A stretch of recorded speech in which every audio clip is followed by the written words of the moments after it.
Ah, salve, salve! Feliz ano novo para todos, com a chegada do equinócio de outono. Esse momento que para o hemisfério sul é um convite ao desprendimento, ao estado de transitoriedade, de se dar conta de que existem coisas que estão muito solidificadas, estruturadas, e que sempre há um recurso, uma maneira de recriar, né, de nascer, de sair de um lugar de contenção, de ilusão, né? E muito disso a gente vai ver com esse mapa que eu vou compartilhar agora. Então vamos lá, minha gente, né? Como eu estava falando, hoje vai ser um pouquinho diferente, eu quero mostrar, né? Hoje o equinócio aconteceu no dia 20, né? Às 6h37, horário de Brasília, onde, né, aqui em Brasília, né, no Brasil, o ascendente se deu em Áries, tá? Então, teve aí um impacto muito forte, né? A energia mudou muito com a chegada do equinócio de outono para o Brasil. Né, e que, de certa forma, onde a gente tem Áries no nosso mapa, isso também ganha uma repercussão muito grande, né? Querendo ou não, quando a gente fala de Áries, a gente fala de renascimento, a gente fala de uma abertura, né, do eclodir, né, do sair de um estado silencioso, retirado, quase como imantado pelo ventre cósmico de peixes, né? E nascer, entrar de cabeça nas coisas, dar o primeiro passo, é um lugar onde a vontade ela é ígnea, é um lugar que, de certa forma, a gente atende um chamado, o chamado do herói, né? A nossa heroína se põe à frente e dá um sim, mesmo sem saber tudo que vai acontecer com ela ao longo de todo esse percurso no zodíaco, né? Então, basicamente, Áries em si vem com esse ímpeto, né, de alguma forma, dar inícios, disparar, né, um disparador da vida, luta por alguma coisa, defende por alguma coisa, para quê? Para se justificar herói. Né? Então, isso é muito interessante, porque Áries tem essa conotação. Algo deve ser colocado à prova, desafiado, entende? Para você se justificar pela energia de Áries. O lugar de autoafirmação que a Áries assume na nossa vida está ali, na casa astrológica onde você tem. Né? Então, nesse caso, para o Brasil, a gente tem aqui acontecendo na casa 1, mas tem gente que vai ter na casa 3, onde possivelmente a comunicação vai ser novos inícios ou um start vai ser dado por aí, às vezes na casa 6, onde questões de saúde, organização, metodologias, rituais diários vão precisar ganhar aí um formato de mais impulso, né, de assertividade, porque tem uma intenção muito clara, né, Áries. E enquanto a gente tem esse outono acontecendo, então veja bem que aqui no hemisfério sul, e para a gente de uma forma mais pessoal, mais íntima, é como se tudo isso estivesse eclodindo assim adentro, para a gente olhar para a nossa seiva, para as nossas raízes, enfim, para ver como é que isso está, sabe? Quais são as folhas que estão por amarelar, por cair, como é que está a situação, né, da nossa casca, da nossa seiva, enfim. É um lugar onde se impede para recapitulação, afinal de contas, a gente vai ter a noite mais longa do ano, né? E, querendo ou não, em muitas tradições, o equinócio de outono, ele marca, né, esse processo de transição, sabe? É como se a gente tivesse muito nessa fase, né, do arquétipo da guerreira, né, onde algo tem que ser defendido, onde a energia fica mais desequilibrada de alguma forma, né? Assim como a feiticeira que tem que lidar, né, esses estados minguantes, né, quartos minguantes e crescentes da Lua, por exemplo, né? É só um cenário aí ilustrativo para vocês entenderem como isso pode se dar, né? No caso do outono acontecendo para a gente. Bom, então, falando de outono, falando de Áries, né? O que a gente tem aqui como aspectos que a gente pode, dentro dessa fotografia que a gente faz, né, na hora da virada do ano, é a revolução solar, né, do ano para o Brasil, nesse caso, né, olhando para o horário de Brasília. Então, que obviamente vai repercutir para muitos estados, né? De certa forma, aqui a gente fala muito, né, de um estado de se colocar, né? Então, aqui até coloquei no último minutinho. E aí, deixa eu só checar se a gente está com esse mapa certo. 0 graus e 0 minutos aqui. Então, maravilha, porque daqui a gente dá esse primeiro passo, né?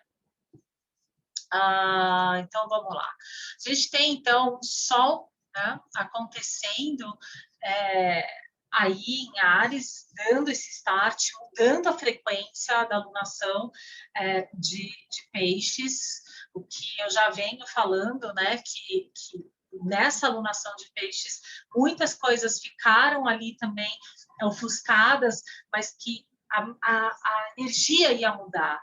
E que com a entrada de Mercúrio em peixes há pouco, né, que não faz muito tempo que ele entrou, certas coisas também, quando a gente tem uma energia de peixes, muito pode ser ofuscado, a gente pode lidar com campos de ilusão, de idealização, manipulações pela informação e também pelo nosso forma pensamento, né? Os nossos pensamentos podem virar devaneios, né? Ficar dissociado, a gente não compreender as coisas como elas são, assim como também ficar com o pensamento afogado, literalmente, sabe? E, claro, que aqui questões respiratórias também compreendem, mas salvo isso, né, que é uma questão específica do nosso planeta, a intenção é como que a gente pode se alicerçar, né, ter como recurso o que está acontecendo hoje para a gente ter como uma referência para o ano inteiro. Então, veja bem, esse Mercúrio, para mim, ele é muito significativo, principalmente porque aqui a gente fala, né, desse Sol que está em Áries, e quando a gente vai para o planeta que é regente de Áries, a gente olha para esse Marte que está em Gêmeos, né? Tendo, inclusive, uma quadratura com Mercúrio, é isso, né? 6 graus e 9 graus aqui. Então, querendo ou não, é como se o Sol nos conduzisse a olhar para Mercúrio. Querendo ou não, o ascendente nos faz olhar para Mercúrio. E quando a gente olha para essa Lua nos faz olhar para Mercúrio. O que é que esse Mercúrio em Peixes tem para dizer? Ou simplesmente ele não tem o que dizer? Porque é um lugar onde a informação ela pode ficar ofuscada, pode ser manipulada, tudo aquilo que eu estava falando.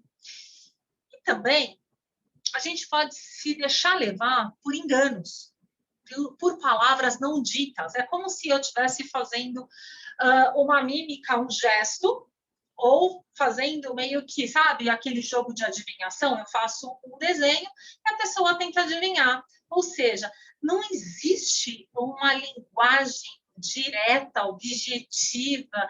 Ou seja, aqui às vezes ou a gente vai para um campo completamente dissociado de uma realidade, naquela mistura de informações onde a gente não sabe mais o que fazer e acaba entrando em estados mais de padrão de pensamento bastante obsessivos nesse sentido, né, de entrar e mergulhar na intensidade de peixes, né, de pensar, às vezes até no pior, enfim, ficar realmente à deriva, né, com o que acontece, tocado, porque é um pensamento que sensibiliza, né, com o que está acontecendo na vida.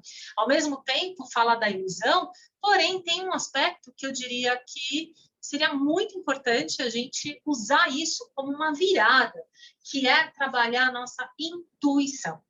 Né? Então, para mim, uma das mensagens para 2021 é: vamos trabalhar a nossa intuição. Vamos, além de só ler e engolir mensagens e tudo que chega pronto, quase que pasteurizado, né? Nas redes, nos jornais, enfim, o que chega para a gente.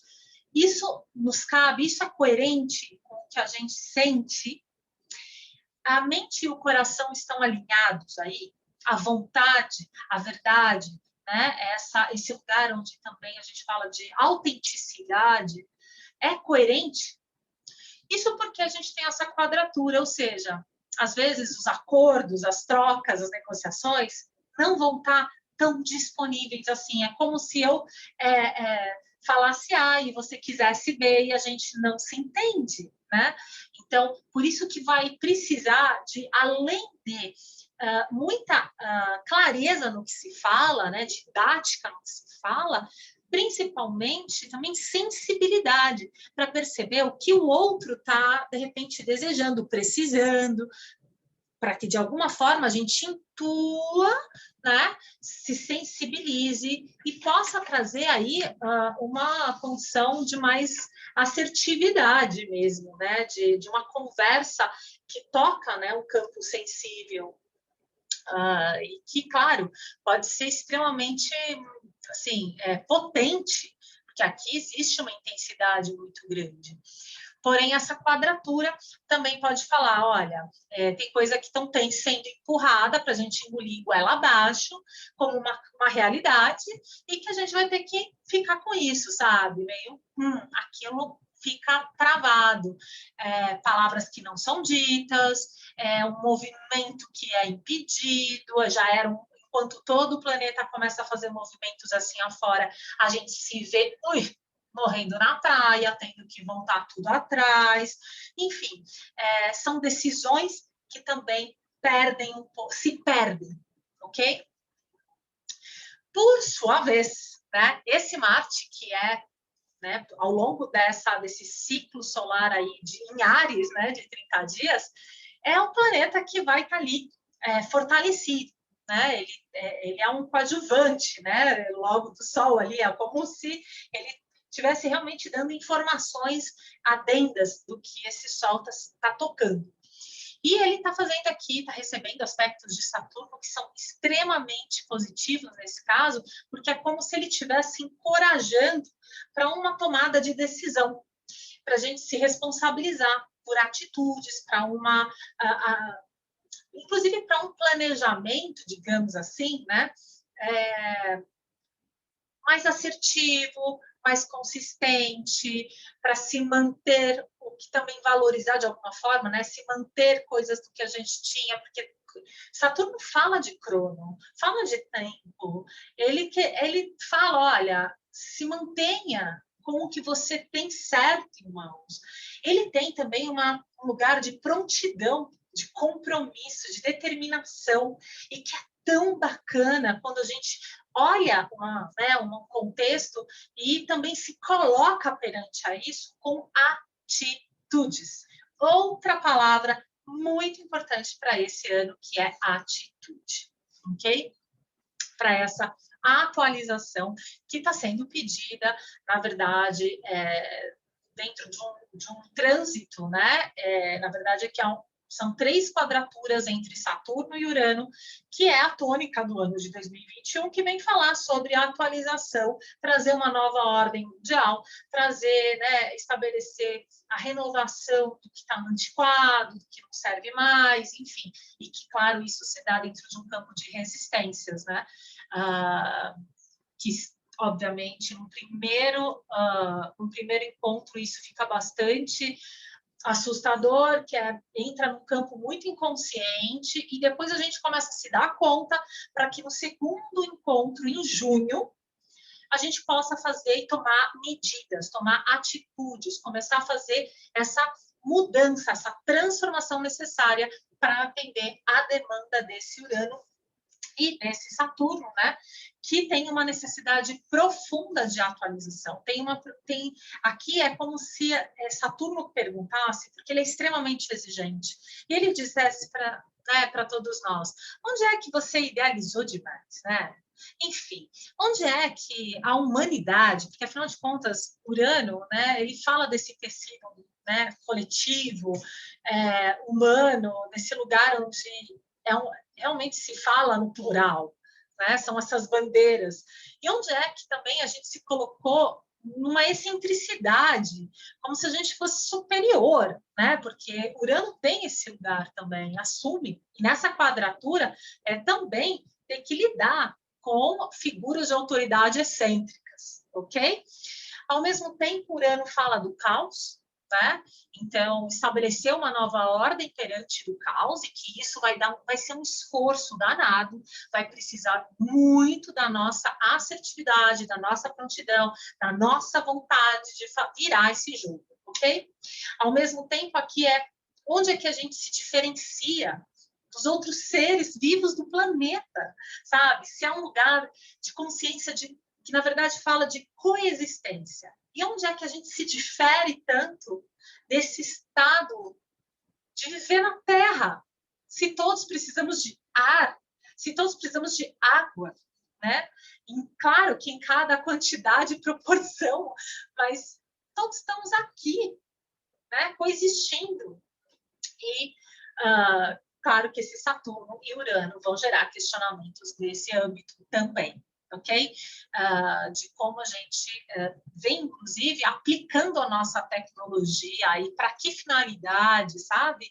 Inclusive as questões, né, de trazer mais fronteiras, né, estabelecer mais limites para esse caos da rede, esse caos, né, que caiu no mar é peixe, literalmente, e que aqui algumas informações que são transmitidas podem ser falsas, enfim, podem levar a enganos ou podem manipular e levar para uma condição nada muito confortável e saudável, digamos assim, né? Isso sem dizer, gente, que Plutão está finalizando uma passagem aí, longa passagem, por sinal, porque ele geralmente tem longas passagens pelos signos em Capricórnio, e eu sempre falo, né, que quando a gente olha para Plutão, é como olhar para a história de Hades e Perséfone. É quando ela vai embora que ele estabelece um acordo. É quando ela come a semente da romã.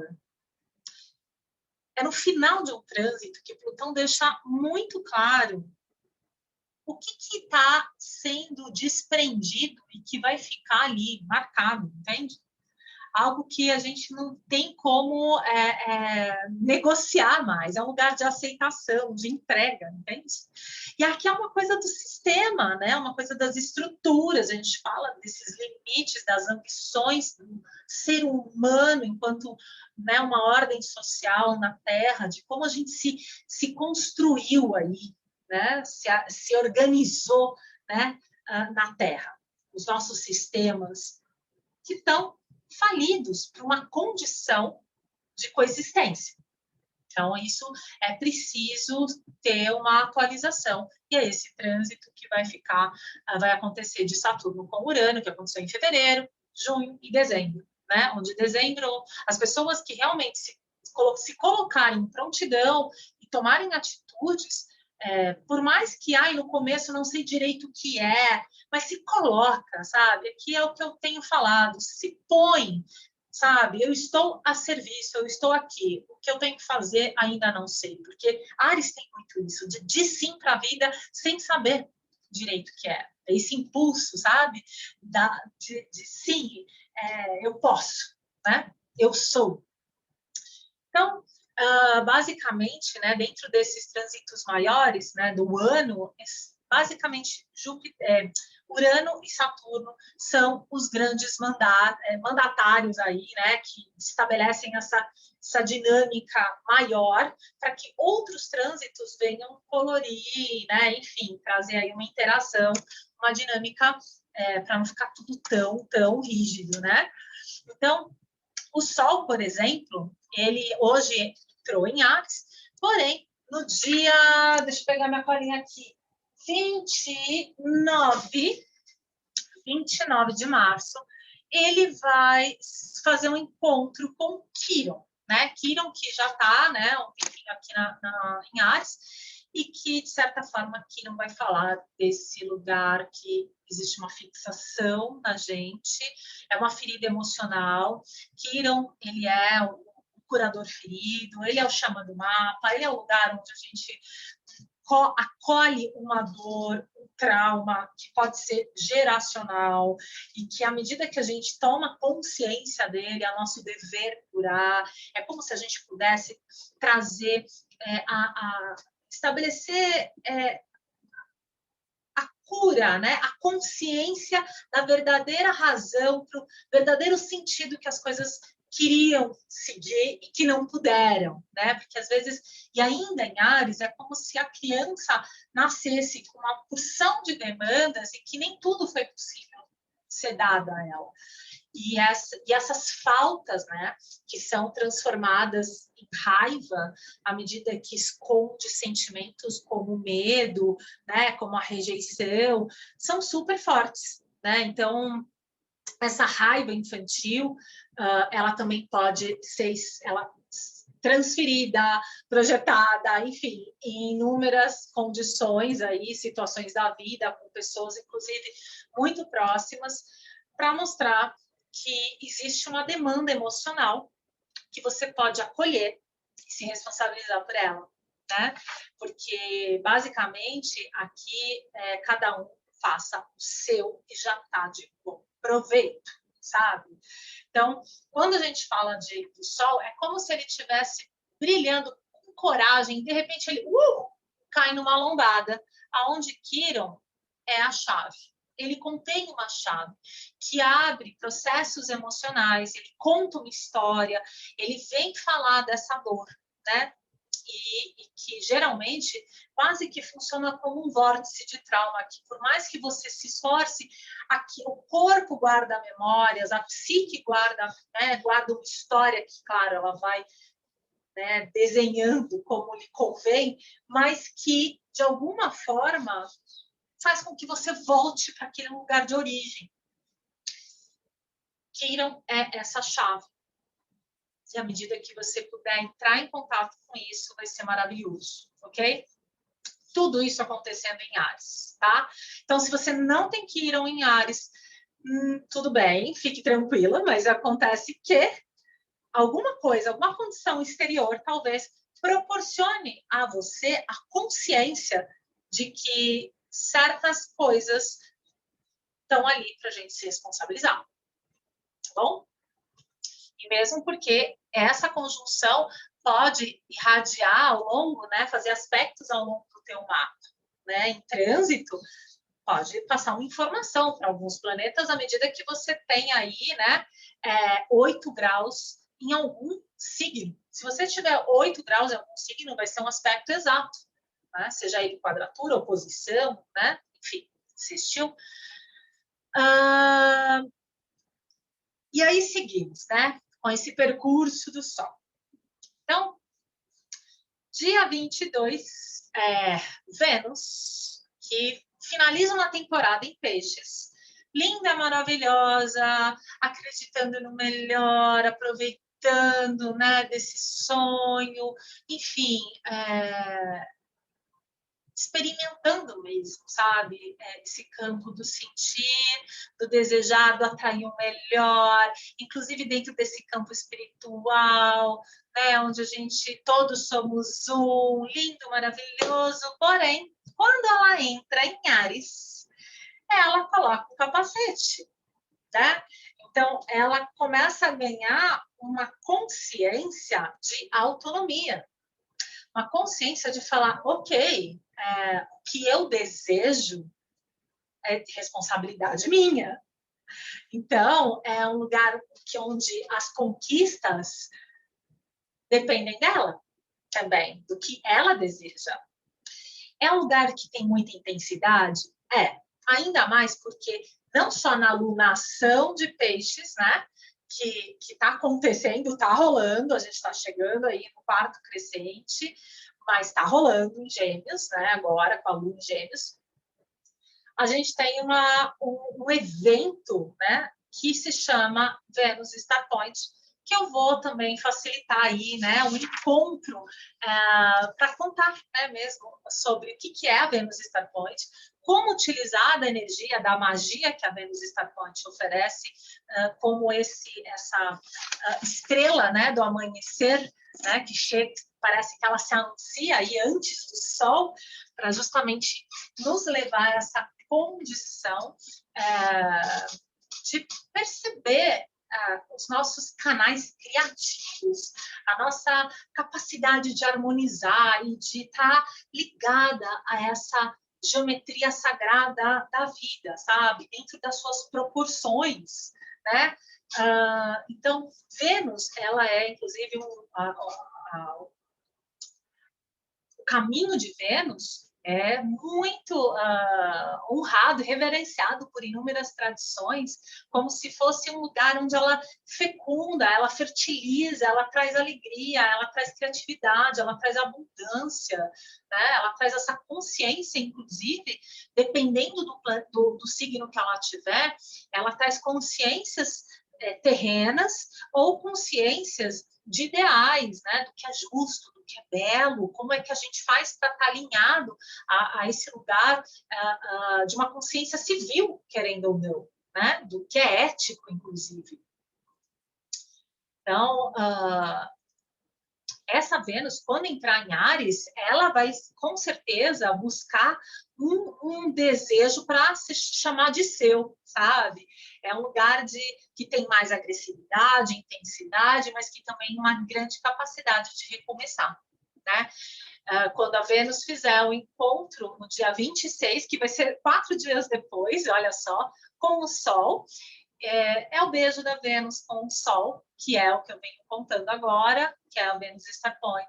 Então, todos sejam bem-vindos, porque a gente vai ritualizar, falar, vai ser muito gostoso estar sendo preparado para esse evento celeste e que acontece, tem um ciclo de 8 anos e que a cada 4 anos ela vem e retorna a Áries, nesse caso, tá bom? Algo tem que ser está para ser contado, algo está para brotar, para crescer, enfim, para ser visto e reconhecido, admirado ali, né?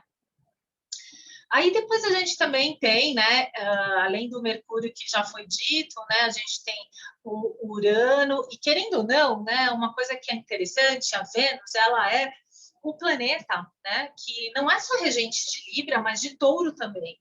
E Urano está aí em Touro, né? Ou seja, existe também uma consciência planetária de quem sou eu no mundo e dessa consciência de existência, de corporalidade, de valores, não só financeiros, mas valores de vida, né? Um lugar onde a gente vai olhar para o social, para a nossa sexualidade, para o dinheiro, enfim.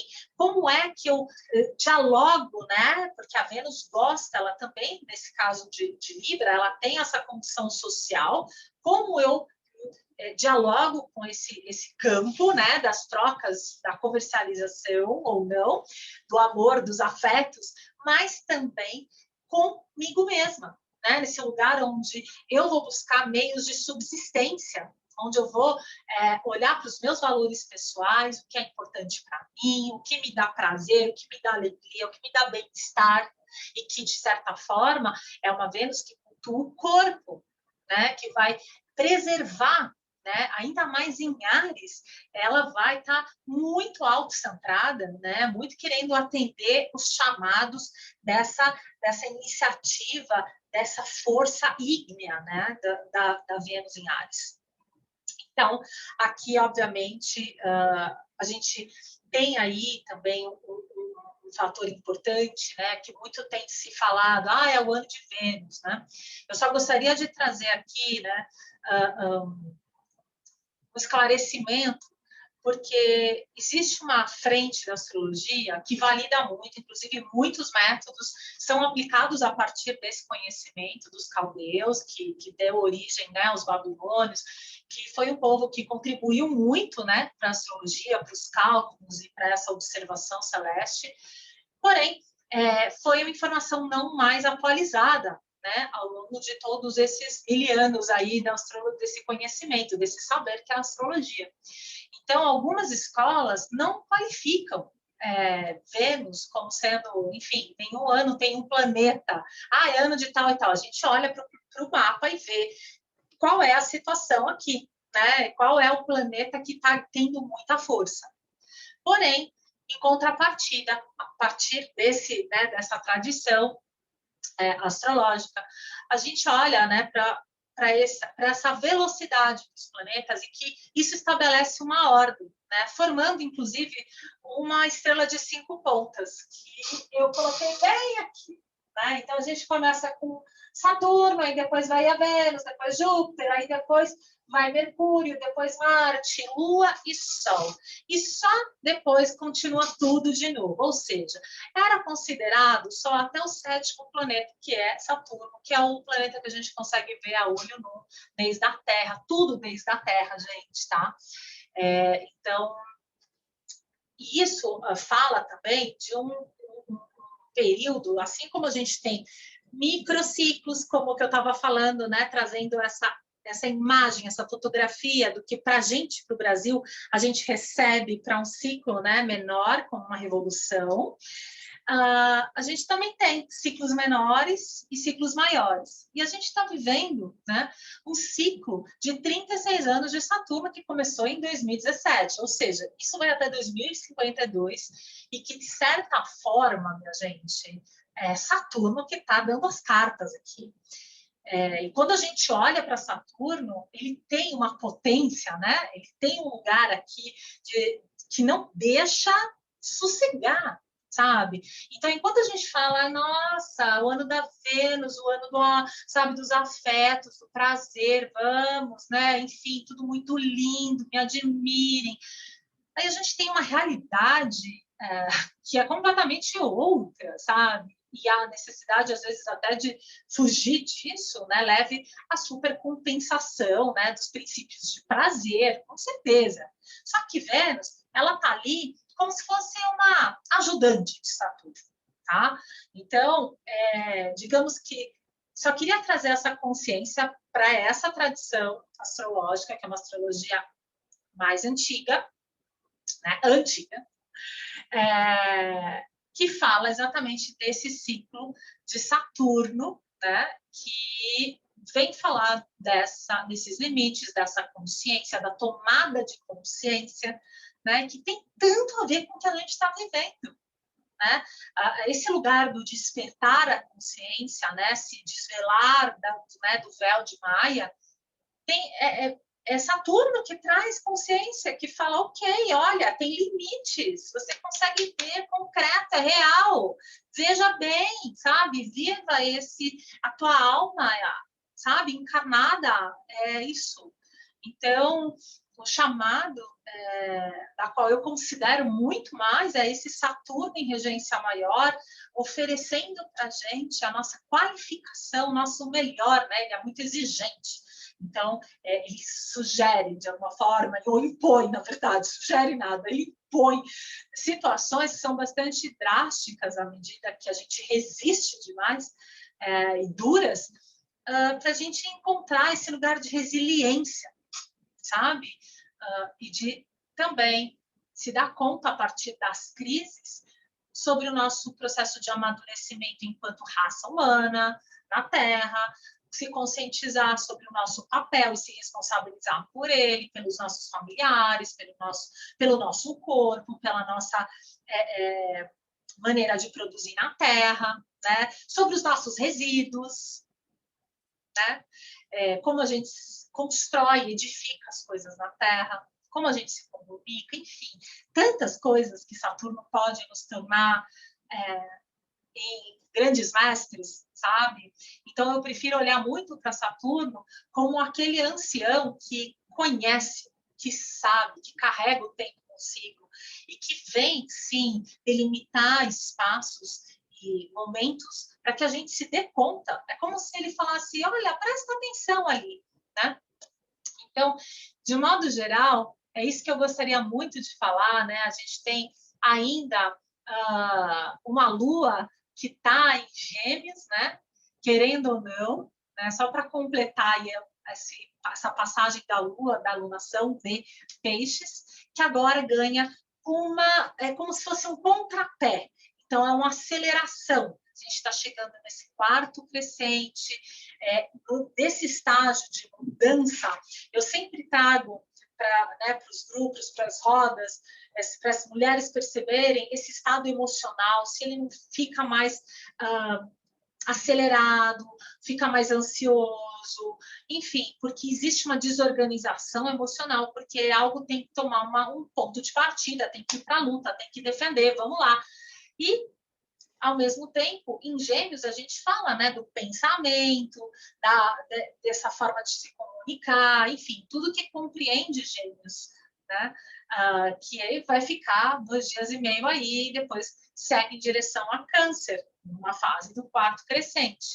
Então, querendo ou não, essa lua, deste dia, da virada do ano astrológico, vem nos dizer sobre padrão de pensamento, sobre presta atenção sobre o que você vem sentindo. É como se a gente ganhasse uma qualidade de criar, de ter um tradutor do sentir, racionalizando e percebendo que algumas coisas que a gente sente também podem ser traduzidas, né? Obviamente que com Mercúrio em Peixes, isso vai ficar um pouco mais difuso, mais intuitivo, né? Mais sensível, talvez um desenho através da arte, através das expressões, né? Da poesia, isso do campo lúdico, né? Da música, a gente possa dar vazão a isso, né? Ou mesmo querendo, né, esse retiro, né? Preciso de um retiro de silêncio para me organizar. Também é muito válido enquanto a Lua estiver aí, e não só, na verdade, não só. Digamos que vai ter um momento que vai ser muito importante para a gente. Alto lá, pera um pouquinho, deixa eu ver o que eu estou sentindo, tem a ver com o que eu estou recebendo, se isso é coerente, se isso fala, né, do meu lugar de autenticidade, né? Lembra de Ares. Então, assim, isso aqui é autêntico, isso responde à minha intenção, isso faz parte do meu caminho, e que se, mesmo que você não saiba, né, o que vai acontecer, obviamente, eu diria que percebe, sente, né? O campo dos sonhos pode ser um grande recurso para a gente, né? O sonho, né, em si fala muito de peixes e ele é um verdadeiro oráculo, um oráculo íntimo, assim como o nosso coração, né? Então, a intuição é a voz do coração e os nossos sonhos também traduzem uma realidade que está ali através dos símbolos, das metáforas e que é a linguagem de Mercúrio em Peixes. Então, bom ano para todos. Espero que tenham gostado. Compartilhem, deem um ok. Sou recém-chegada nesse universo de YouTube, então eu gostaria muito que vocês entrassem em contato também pelo AstroFans, para vocês acompanharem os posts diários. E também lá eu coloco alguns cursos que eu acabo promovendo, que são rodas de estudo, né? Para que a gente tenha essa afinidade com o astrologuês e, principalmente, para mergulhar sobre o nosso mapa e tomar mais consciência de quem somos no mundo.